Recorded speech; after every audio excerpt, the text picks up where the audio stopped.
నాన్న టీ తాగుతావా కాఫీ తాగుతావా? టీ పెట్టమ్మా.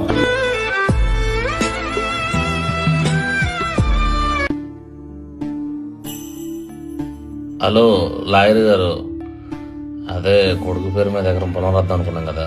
ఓ 25 సెంట్ల అమ్మాయి పేరు మీదను 75 సెంట్ల అబ్బాయి పేరు మీద రాపిద్దాం. నానా నేనేదో మాట వరుసకు అడిగాను అనుకో, ఈ ఎండకి ఎవరైనా టీ తాగుతారా, మంచినీళ్ళు ఇయ్యమ్మా అని అడగొచ్చు కదా.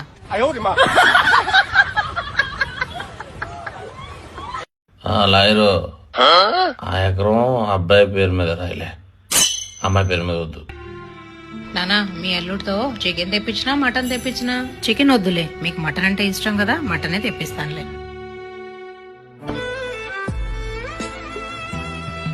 లాయరు, అది అబ్బాయి పేరు మీద ఒక 1/2 ఎకరం రాసి